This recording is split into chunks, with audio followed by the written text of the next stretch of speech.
fact, the only jobs that New York State knows how to create are in South Carolina or in China and in India. That's a scary reality. So the people that in this legislature, they're now thinking, well, we're going to take those stimulus dollars and we're going to fill our spending gap, our $14 billion spending. That's scary business. Ludicrous. Let's we got a couple of more bills, your bills that we got to talk about. The 1099 reform bill. What would that do?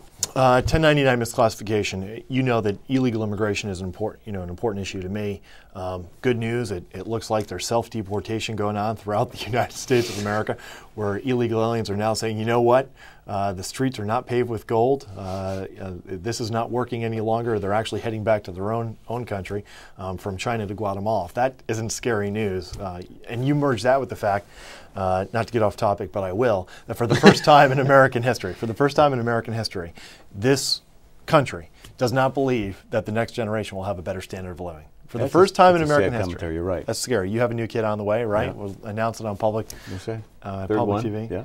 That, congratulations. Thank you. But we don't believe that the next generation will have a better standard of living. And 1099 it basically goes back to payroll fraud, to worker misclassification. There are contractors, believe it or not, in New York State who are taking taxpayer dollars and supposed to be paying a particular wage, and they are misclassifying their workers, oftentimes undocumented workers, many times which are illegal aliens who are not paying taxes, not paying workers' comp, not insured, and are not playing on a level playing field. In one instance, in Westchester County, one of the contractors would pay the illegal worker by a check. That illegal alien would then go to the bank, cash that check, and give a large percentage of that check back to the contractor. And that's payroll fraud. That's what's going on. So my 1099 bill, we're having a couple events throughout the Hudson Valley to show. Cornell, absolutely legitimate institution, just did a report that showed that over $3 billion is lost in tax revenue every year due to worker misclassification. Now, if you went out to feed your family and stole a loaf of bread, you go to jail. These contractors that are stealing hundreds of thousands of dollars, millions of dollars combined, billions combined, get a slap on the wrist in some counties and nothing happens. So we're trying to change that. Okay, 2.5 minutes left. Finally, the autism bill you're working on. We hear more and more about this, autism affecting more and more young children. You know, I'm getting very involved in the special needs community just as a legislator and as an advocate. And the subset that I first got involved in is autism. And you know, it's tough enough, as you know, when you have a child, because this is a tough world, and all children have challenges and confront barriers, and it's tough enough to get them on the right track. But when you have a special needs child, just to provide the basic services to that child, families and parents of special needs children oftentimes find themselves in a constant battle with the school district and with their community just to provide the basic needs.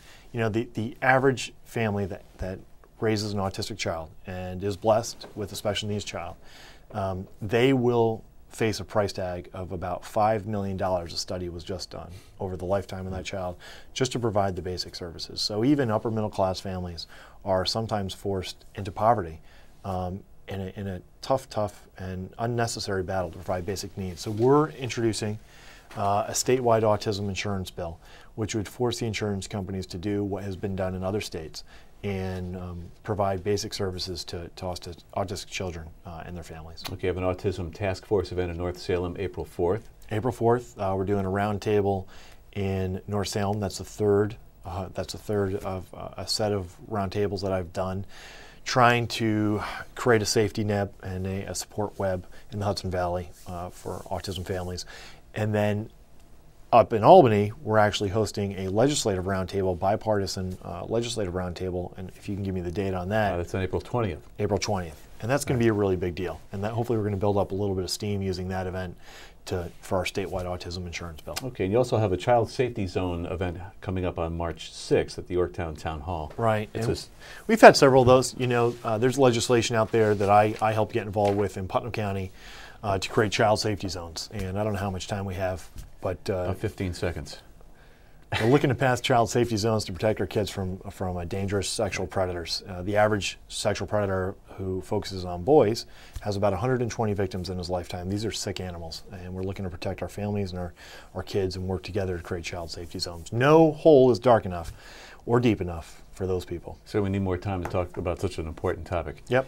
All right, Greg, always a pleasure. Appreciate your you. work. Keep up the good fight. Thank you out there for joining us on this edition of Assembly Calendar. Until next time, I'm Ted Flynn.